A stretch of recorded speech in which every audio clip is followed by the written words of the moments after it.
Hi friends, ఈరోజు మనం దోసకాయ పప్పు ఎలా ఉండాలో చూద్దాము. ఫస్ట్ పప్పు కడిగేసేసి ఇలా కుక్కర్లో వేసేసుకోవాలి ఫ్రెండ్స్. ఇప్పుడు దోసకాయలు ఫ్రెండ్స్, ఇంత సైజు 2 దోసకాయలు తీసుకున్నాను, 3 టమాటాస్, 4 లేదా 5 చిల్లీ, ఎందుకంటే కొంచెం కారం వేసుకుంటాం కాబట్టి సరిపోతుంది. ఇప్పుడు ఇవన్నీ కుక్కర్లో వేసేస్తున్నాను ఫ్రెండ్స్. ఫస్ట్ నేనైతే దోసకాయ వేస్తున్నాను. టమోటాలు ఫస్ట్ వేస్తే దోసకాయ సరిగ్గా ఉడకదు ఫ్రెండ్స్, అందుకని దోసకాయ ఫస్ట్ వేసేస్తే చక్కగా ఉడుకుతుంది. మనం పప్పు గుత్తితో స్మాష్ చేయాల్సిన అవసరం లేకుండానే మెత్తగా ఉడికిపోతుంది ఫ్రెండ్స్. చూసారా, ఫస్ట్ దోసకాయ వేసేసాను, దాని తర్వాత చిల్లీస్ అండ్ ఫైనల్గా టమాటోస్ కూడా ఇందులో వేసేసాను ఫ్రెండ్స్. ఇప్పుడు ఇందులోకి కొంచెం పసుపు అలాగే ఆయిల్ వేయాలి ఫ్రెండ్స్.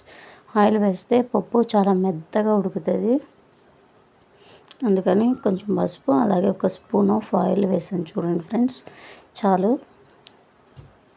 ఇప్పుడు ఇందులోకి 1.5 గ్లాస్ ఆఫ్ వాటర్ వేస్తున్నాను.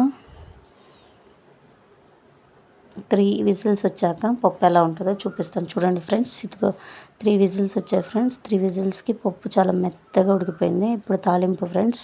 ఆయిల్ వేసేసుకొని జీలకర్ర, ఆవాలు, చిన్నుల్లిపాయలు అలాగే కొన్ని ఆనియన్స్ బాగా ఫ్రై చేయాలి. కర్రీ లీవ్స్ లేవు friends, curry leaves red chillies కూడా వేసుకుంటే ఇంకా బాగుంటుంది, అవి 2 లేవు. పప్పు వేసేసాను ఫ్రెండ్స్. ఇందులో కొంచెం కారం అలాగే టేస్ట్కి సరిపడే సాల్ట్ వేసేసి కొంచెం ఉడికిస్తే ఎమ్మీ ఎమ్మీ అండ్ టేస్టీ దోసకాయ పప్పు అయితే రెడీ. ఇంకా మనం సర్వ్ చేసుకొని చక్కగా టేస్ట్ని ఎంజాయ్ చేయడమే friends. Thank you for watching.